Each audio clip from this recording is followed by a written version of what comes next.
आज भी इनको अलग थलग ही रखा जाता है। कहा भी ऐसे ही जाता कि वो तो छक्का है, वो तो हिजड़ा है, वो तो किन्नर है, वो तो मीठा है, वो तो ताली बजाने वाला है। समाज किन्नरों का है, उनको आप सपोर्ट करती हैं। उसने एक बात मुझे बोली कि दीदी मैं रात को सोती हूँ तो ये सुबह सोचती हूँ कि मैं सोकर उठूं ही ना। अच्छा, देखा गया है कि अलग थलग रखा जाता है इस समाज को हमेशा से ही। सोसाइटी की नजर और थोड़ा सा अलग है कि वो किन्नर है, समाज में हमारी सोसाइटी में आएंगे तो बवाल करेंगे। अक्सर आपने देखा होगा कि समाज में कई लोग हैं जो समाज सेवा करते हैं, लोगों की मदद करते हैं। पर आज मैं आपको एक ऐसी शख्सियत से मिलवाने वाली हूं जो एक ऐसे समाज के तबके के लिए काम करता है जिन्हें आज कोई नहीं पूछता है। जी हाँ, किन्नरों के प्रति इनका स्नेह और प्रेम इस पॉडकास्ट के बाद आपको भी कहीं ना कहीं इंस्पायर जरूर करेगा। तो चलिए मुलाकात करवाते हैं आपकी समाज सेविका गरिमा सिंह जी से। गरिमा जी, बहुत बहुत स्वागत है आपका आज की खबर में। Thank you. कैसी हैं आप? मैं बिल्कुल अच्छी हूँ, आप कैसी हैं? मैं भी ठीक हूँ, बढ़िया एकदम। तो पहला सवाल तो आपसे यही लेंगे कि पेशे से तो आप भी पत्रकार हैं। जी। इस फील्ड में मैंने देखा है खुद के लिए इंसान को समय नहीं मिलता है, तो आप कैसे दूसरों के लिए समय निकाल लेती हैं? देखा जाए तो पत्रकारिता किसी समाज सेवा से कम नहीं है। जी। क्योंकि अगर हमारे अंदर सोच समाज के प्रति ना होती तो हम पत्रकारिता नहीं कर पाते। जी। क्योंकि पत्रकारिता करने के लिए जो है हमें समाज के प्रति बहुत ज़्यादा एक कहते हैं ना नर्म हृदय रखना पड़ता है। जी। तो ये वहीं से निकला है। ओके, तो मतलब आपकी पढ़ते पढ़ते जॉब करते करते समाज सेवा हाँ, आपके समाज मन का में। दर्द देखते देखते हम उनके दर्द को समेटने लगे, कह जी, सकते हैं। बिल्कुल। अच्छा, अगर बात करें जिस तबके को आप अभी सपोर्ट करती हैं, किन्नर जो होते हैं, जो समाज किन्नरों का है, उनको आप सपोर्ट करती हैं, अब उनके लिए काम करती हैं। लेकिन ये इंस्पिरेशन आपको कैसे मिली? कहाँ से मिली? ये कहानी है 2020 की, जब कोविड का टाइम चल रहा था। जी। तो कोविड से रिलेटेड ही हम पब्लिक बाइट ले रहे थे हुँ। सीपी में घूम घूम के। तो वहाँ पे मेरी मुलाकात होती है एक सोनिया किन्नर से। काफ़ी फेमस ये किन्नर हैं और यूट्यूब अच्छा। पे रील वगैरह बनाती रहती हैं। तो मुझे थोड़ा सा एक्साइटमेंट हुआ कि मैं इनके बारे में जानूं। तो मैंने उनसे नंबर लिया, मैं उनके घर गई। तो जब मैंने अभी तक ये सुना था कि किन्नर बहुत पैसे वाले होते हैं, हाँ। बहुत रिच होते हैं, उनको किसी चीज़ की कमी नहीं होती। लेकिन जब मैं उनके घर गई तो एक रूम का कमरा था, उसमें जैसे-तैसे वो एडजस्ट करके रह रही थी। उसने एक बात मुझे बोली कि दीदी मैं रात को सोती हूँ तो ये सुबह सोचती हूँ कि मैं सोकर उठूँ ही ना। आप लोग एक प्रॉपर लड़की हो, प्रॉपर लड़के हो, थोड़ा-सा परेशान होते हो, आत्महत्याएँ कर लेते हो। और ये भी बात सही है कि कई बार लोग कर्ज़ के तले दब जाते तो आत्महत्याएँ कर लेते हैं, या फेल हो जाते आत्महत्याएँ कर लेते हैं, या किसी के द्वारा सताए होने पे आत्महत्या कर लेते हैं। ऐसे केस बराबर आते रहते हैं। लेकिन किन्नर समाज जो इन सब चीज़ों को फेस करने के बाद भी खुशी से जी रहे हैं, तो मुझे ये बहुत ज़्यादा इंस्पायर किया। मुझे लगा कि नहीं, इस वर्क के लिए मुझे काम करना है। जी।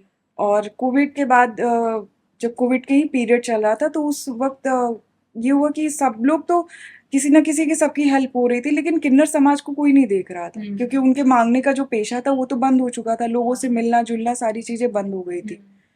तो जब मेरी बात सोनिया से हुई तो उसने बोला कि दीदी काफ़ी ज़्यादा समस्याएँ हो रही हैं खाने-पीने की।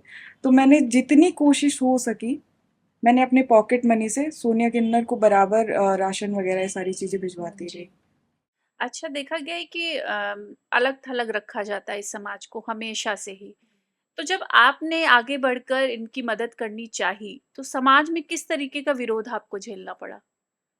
जब मैंने स्टार्टिंग की थी किन्नर भोज कराने की, जी। ये 2021 की बात है, तब मैं लखनऊ आ चुकी थी दिल्ली से। तो उस वक़्त मुझे कन्याएँ नहीं मिल रही थी। उसी उससे पहले मैंने देखा था कि सोनिया किन्नर ने मुझे जैसे बताया कि वो लोग शिव महादेव के भक्त होते हैं, शिव के बहुत बड़े भक्त, दूसरा दुर्गा जी को बहुत मानते हैं। तो मुझे लगा कि क्यों ना ऐसा करते हैं कि हम जो महादेव के खुद भक्त हैं, अर्धनारीश्वर कहलाते हैं, दुर्गा जी के भक्त हैं, उनको भोज कराया जाए।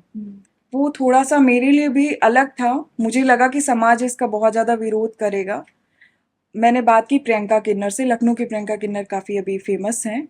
तो उन्होंने कहा कि दीदी इस पे कुछ बवाल ना हो जाए। मैंने कहा देखा जाएगा, पहले आप लोग आओ। तो स्टार्टिंग में 3 किन्नर आए थे मेरे घर पे, और 2 किन्नर के लिए मैंने अलग से ही ऐसे खाना घर भिजवाया था। अच्छा। उस उस दौरान तो कुछ नहीं हुआ था, लेकिन हाँ, बाद में जब मैंने स्टार्टिंग की सेकंड करवाया, थर्ड करवाई, सेकंड मेरे घर पे हुआ था, थर्ड मैंने मंदिर पे करवाया था। तो सोसाइटी की नज़र और थोड़ा सा अलग है कि वो किन्नर है, समाज में हमारी सोसाइटी में आएंगे तो बवाल करेंगे या बच्चों का माहौल खराब हो जाएगा। आज भी एक उनके जहन में एक भ्रम बैठा हुआ है। मुझे लगता है इस भ्रम को निकालने की बहुत ज़्यादा ज़रूरत है, और मैं कोशिश यही करती हूँ कि ये जो भोज मैं कराती हूँ सोसाइटी के बीच में कराऊँ, ताकि लोग इनसे देखें, इन्हें समझें। इस वजह से मतलब ये सारी जो दिक्कतें आपको फेस करनी ये पड़ती हैं। काफ़ी ज़्यादा हो जाता है मेरे। अच्छा, किन्नर भोज के अलावा और कौन-कौन सी आप हेल्प जो है लोगों की कर पाती हैं? जितना मेरे से हो पाता है, जी। कभी-कभी मैं कोशिश करती हूँ, जैसे कि जन्माष्टमी हुआ, वैसे मैं फास्ट नहीं रहती हूँ, हुँ, तो रात को खाना बना के हम जितने भी दोस्त हैं खाना बनाया हम लोगों ने, और रात को निकल गए सड़क के किनारे बाँटने। तो उसमें कई ऐसे कोइंसिडेंट मैंने पाए कि जो रिक्शे वाले हैं, उनको वो बिना खाए कई बार सो जाते हैं। वैसे तो लोग लाइन लगा के बाँट देते हैं, लेकिन अगर आप कभी रात को जाएँगे, एक-एक करके लोगों को खाना बाँटने, तो देखेंगे कि वहाँ पे बहुत लोग नीडी होते हैं। मैंने उनको दिए वो 4 रोटी और थोड़ी-सी सब्ज़ी में मुझे बहुत सारा आशीर्वाद देकर गए। जी। हाँ, इतनी अभी औकात नहीं है हमारी कि हम डेली कर पाएँ, लेकिन जब होता है, मैं अपने जन्मदिन पे मैंने ऐसे ही किया। जी। कोशिश ऐसी ही रहती है मेरी, या जन्माष्टमी हो गया, या अभी राम मंदिर पे मैंने ब्लैंकेट बाँटे थे रात को। जितना होता है मैं करने की कोशिश करती हूँ। अच्छा, अगर हम बात करें किन्नर समाज की, तो आपने इनको बहुत नज़दीक से देखा है, बहुत अच्छे से इन्हें समझा है। तो आपको क्या लगता है कि समाज की तरफ से, सरकार की तरफ से और क्या प्रयास होने चाहिए ताकि इनकी लाइफ़ जो है वो और अच्छे से कट पाए? गवर्नमेंट ने 2014 में इन लोगों को थर्ड जेंडर की मान्यता तो दे दी, जी। लेकिन अभी भी देखा जाए, प्राइवेट सेक्टर हो या गवर्नमेंट सेक्टर हो, कहीं पे भी वैकेंसी आरक्षित नहीं होती है। हर वर्ग को आरक्षण मिल रहा है, एससी, एसटी, ओबीसी सबको आरक्षण मिल रहा है। विकलांगता को भी आरक्षण दिया जा रहा है, लेकिन कहीं पे किन्नर को तो मेंशन नहीं आप कर रहे हैं। कॉलेज में देखेंगे कहाँ पे किन्नर पढ़ रहे हैं, कितने परसेंटेज जो है किन्नरों को अगर पता चल जाए ये गे है, लेस्बियन है, ये सारी चीजें, तो बच्चे ही उनको इतना परेशान कर देते कि वो कॉलेज जाना ही नहीं चाहते हैं। जी। और किसी प्राइवेट कंपनी में, किसी प्राइवेट सेक्टर में उनको जॉब नहीं मिल रही है, तो मजबूरी है, वो मांगेंगे, रोड के किनारे मांगेंगे या घर घर जाके मांगेंगे। जी। ये उनकी मजबूरी है। अच्छा, अगर हम देखें इतनी कोशिशों के बावजूद आज जो है समाज में आज भी इनको अलग-थलग ही रखा जाता है। जैसे किसी के घर में अगर थर्ड जेंडर का जन्म हो भी गया, तो इन लोगों को लगता है कि बहुत ही शर्म आती है उनको, उनके लिए वो शर्म की बात होती है। इस बारे में आपका क्या कहना है? कई बार मैं देखती हूँ, वैसे तो एक कहावत सुनी है ना कि पूत कपूत हो, माता कभी कुमाता ना हो। एक लाइन आती है जब हम आरती करते हैं, जी। तो माँ तो कभी ऐसा नहीं करती, लेकिन वही है कि समाज ने इतना मजबूर कर दिया है कि वो मजबूरी में बच्चों को वहां पे भेजने पे तय हो जाती है कि नहीं ठीक है, हम बच्चों को वहां पे भेज देते हैं, उनके डेरे पे भेज देते हैं। या कई बार बच्चे घर पे ही रह के वहां पे पलते पोसते बड़े होते हैं, लेकिन जब बड़े होते हैं तो उनको लगता है कि ये महिला, ये पुरुष, लेकिन हम तो बीच वाले हैं। कहा भी ऐसे ही जाता कि वो तो छक्का है, वो तो हिजड़ा है, वो तो किन्नर है, वो तो मीठा है, वो तो ताली बजाने वाला है। तो समाज इस तरीके से नकारती है, इस तरीके से दुत्कारती है कि वो अपना ही उन्होंने एक संगठन बना लिया, एक अपना घर, एक अपना परिवेश बना लिया, वहां पे वो रहना ज्यादा पसंद कर रहे हैं। रीजन बस समाज जिस दिन उनको अपनाना शुरू कर देगी, जिस दिन उनके साथ बैठना शुरू कर देगी, समाज उनकी हमदर्दी लेना शुरू कर देगी, वो हम लोगों के बीच में हम लोगों की तरह घुल मिल जाएंगे। जी, बिल्कुल। जैसे कि एक कुत्ता हम पालते हैं ना, एक सड़क का कुत्ता होता है, एक घर का कुत्ता होता है। तो घर का कुत्ता हर एक दायरे, कानून, कायदे समझता है, क्योंकि वो जानता है कि ये इंसान है, ये इनकी बातें, हमारी बातें वो समझता है। लेकिन सड़क वाले नहीं समझते।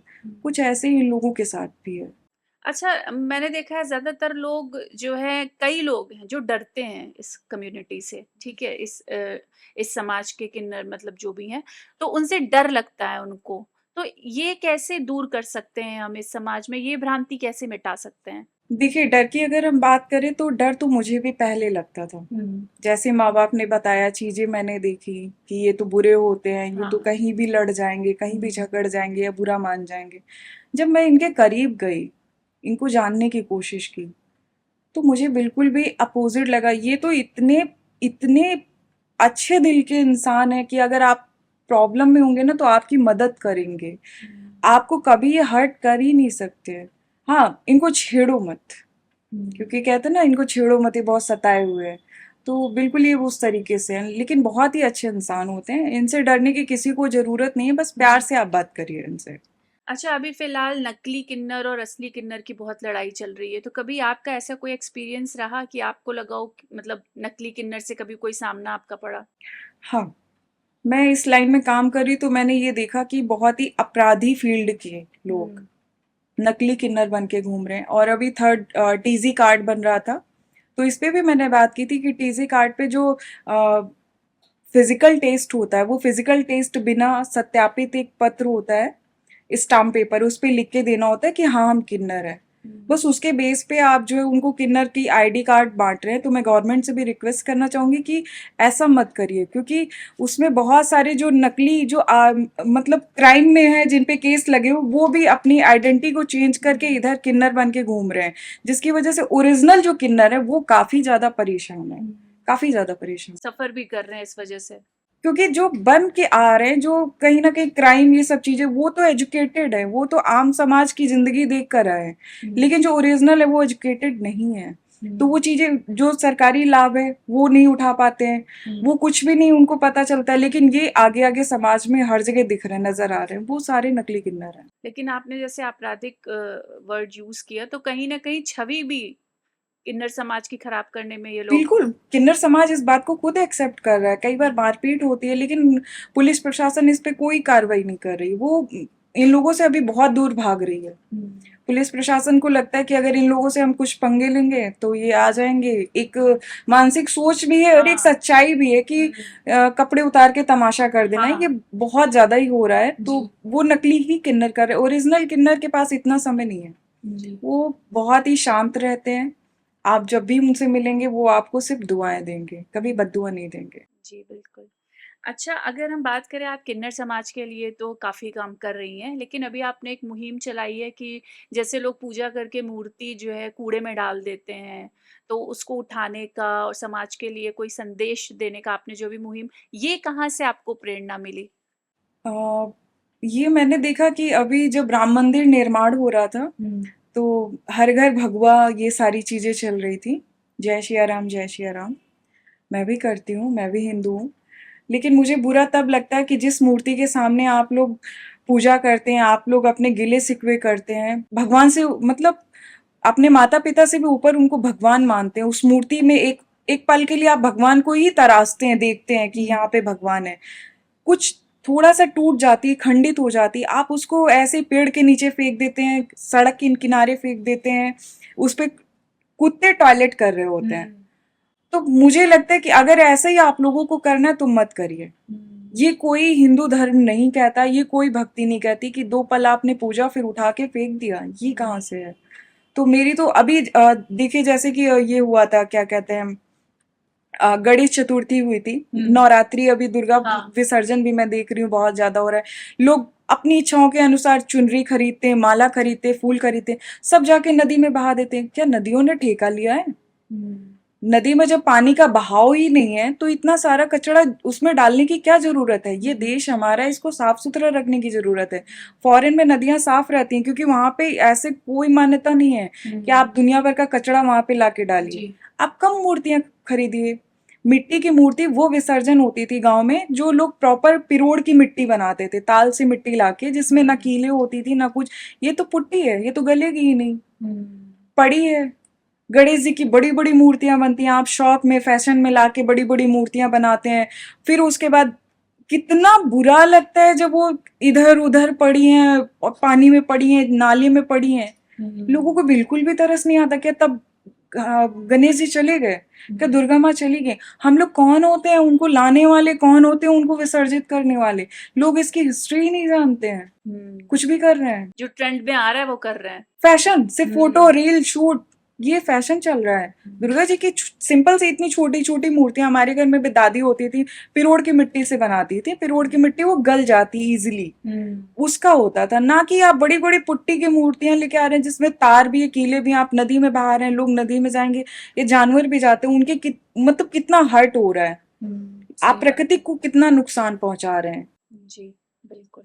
तो क्या संदेश आप इस बारे में देना चाहेंगे समाज को? मैं समाज से यही कहना चाहूंगी कि पहली बात तो कोई फैशन नहीं है, भगवान कोई भी फैशन नहीं है। आप पीतल की मूर्ति एक बार लाइए घर। ये नहीं कि कहीं भी दर्शन करने गए ढोकर बहुत सारी मूर्ति लेकर चले आए। एक पीतल की मूर्ति लाइए, श्रद्धा भाव से भगवान को पूजिए, ना कि तमाशा, हिंदू धर्म का तमाशा मत बनाइए। बिल्कुल। बस यही रिक्वेस्ट है। अच्छा, देखा गया हमारे समाज में जो है समाज सेवा को कोई काम नहीं मानते हैं। तो आपसे जब कोई क्वेश्चन पूछता है कि आप क्या करती हैं, तो कैसे निपटती हैं इस प्रश्न से आप? समाज सेवा करना, मैं मानती हूँ कि कोई आसान काम है ही नहीं। बिल्कुल। बहुत सारे अमीर देखे हैं लेकिन वो फिर भी गरीब रहते हैं, और हम लोग गरीब होके भी ना गरीबों की मदद करते हैं। सच में, मतलब मैं एक बैचलर लाइफ ही अभी जी रही हूँ लखनऊ यूनिवर्सिटी से। अभी मैं MSW 3rd सेमेस्टर मेरा है। मैं जो वो समाज सेवा करती हूँ जो मेरी अपनी पॉकेट मनी है। अभी मैं रेंट पे रहती हूँ, तो ऐसा कुछ भी नहीं है। लेकिन मैं देखती हूँ कि बड़े बड़े घरों के लोग, उनसे एक पैसा नहीं निकलता है। तो ये आसान नहीं है। हम लोगों को सोचना पड़ता है, हम समाज के प्रति सोचते हैं, संवेदनशील हैं इतना ज्यादा, तब ये सारे काम कर पाते हैं। अच्छा, आप अभी इतनी खुद यंग हैं और इतना सब कुछ कर रही हैं समाज के लिए, आपने सोच लिया है कि अपना जीवन समाज के कार्यों में ही लगाना है। तो आज के युवाओं को आप क्या संदेश देना चाहती हैं? मैं जितने भी युवा, जितने भी लोग ये वीडियो देख रहे हैं, पहले तो हम ये कहना चाहेंगे कि आप कोशिश करिए कि जो आपके आसपास किन्नर हैं उनसे बात करिए, प्यार से बात करिए। शायद उसके बाद आपको रिजल्ट अलग मिलेगा, जो आपकी सोच है वो बदली हुई दिखेगी। दूसरा कि हाँ, मूर्ति वाला मैंने कहा, तो आप पीतल की मूर्ति रखिए, पूजा करिए, कभी भी वो जूठी नहीं होती ना खंडित होती है। भगवान भगवान ही होते हैं। और कोशिश करिए कि किसी ना किसी की छोटी छोटी मदद की जा सके। हम इंसान हैं, जो कहते हैं ना, एक कलयुग चल रहा है, जो हम करेंगे वही हमें मिलेगा, जैसा हम करेंगे। माँ बाप की सेवा करिए, और अपने आसपास जो भी है, इन्वायरमेंट है, जानवर है, सबकी केयर करिए। अच्छा गरिमा जी, आप इतने सालों से इस फील्ड में हैं, काम कर रही हैं। आपको क्या लगता है कि कभी ये सोच बदल पाएगी समाज में? मुझे तो उम्मीद बहुत कम नजर आ रही है, ऐसा क्यों? क्योंकि 4 साल से मैं काम कर रही हूँ। भले मीडिया कवरेज में निकल जाए, लेकिन जो सोसाइटी, जो समाज है, या हमसे जुड़े हुए सोशल मीडिया आज के समय में बहुत एक अहम रोल निभाती है किसी भी मैसेज को वायरल करने में। मैं देखती हूँ छोटे छोटे, मतलब बकवास से रील वायरल हो जाते हैं, लोग इधर उधर वायरल कर देते हैं। लेकिन जब हम लोग अच्छा काम करते हैं, कुछ भी डालते हैं, खासकर ये ट्रांसजेंडर वाला, ये बहुत ही अलग काम है, तो मैंने देखा कि कोई इंटरेस्ट नहीं उतना लेता है, जिसमें मुझे बहुत ज़्यादा बुरा लगता है। फिर मुझे एक गुड्डन किन्नर की बात याद आती है। उन्होंने मुझसे भी कहा था कि दीदी, आप कितना भी करें, लोगों की सोच नहीं बदलेगी। तो अब मुझे भी ऐसे ही लगता है कि हाँ ठीक है, मैं करती रहूँगी, मैं अपना एफर्ट दूंगी, लेकिन मुझे नहीं लगता कि लोगों की सोच बदलेगी। लेकिन कहीं न कहीं ये नहीं लगता कि अगर एक काम को एकदम शिद्दत से जैसे आप कर रही हैं, तो कभी न कभी जो आप चाह रही हैं वो हो सकता है? हाँ, कोशिश यही है कि वो हो। मैं तो हर बार कोशिश अच्छी करती हूँ, और इस बार तो सबसे अच्छा रहा था कि किन्नर काफ़ी ज़्यादा आए थे। 16 अर्धनारी को मैंने खिलाया है। हर बार तो 8 9 10 हो जाते हैं, क्योंकि इन लोगों का वो मांगने का टाइम होता है ना। हाँ। तो ये लोग जाते हैं बधाई मांगने। लेकिन इस बार काफ़ी ज़्यादा आए थे, और मैं अपने आप को लकी भी मानती हूँ, जी। क्योंकि अर्धनारीश्वर स्वरूप को मैं खिला रही हूँ। उनका आशीर्वाद मेरे ऊपर है। जी। और ये एक सबसे एक कहते हैं ना कि इंसानों में एक ऐसा प्राणी है, वो एक ट्रांस, वो मुफ्त में आशीर्वाद देते हैं। जी। बहुत आशीर्वाद देते हैं, तो इनका आशीर्वाद लगता भी है। तो देखते हैं क्या हाँ। चमत्कार होता है। बिल्कुल। Okay, thank you so much Garima ji, thank बहुत यू। अच्छा लगा आपसे थैंक बात करके। तो ये थी गरिमा जी, जिन्होंने अपना पूरा जीवन समाज को कुछ अच्छा देने के लिए, उसको सुधारने में लगा दिया है। हम और आप भी इनकी कहीं न कहीं मदद कर सकते हैं, क्योंकि भगवान ने इस धरती पर जिसको-जिसको भी भेजा है, हमको सभी का सम्मान करना है, और सबसे बड़ी बात, हमें भगवान का सम्मान करना है। उनकी पूजा करके उनकी मूर्तियों को कहीं भी मत फेंकिए। तो फिलहाल के लिए इतना ही, जल्दी फिर मिलेंगे। नमस्कार।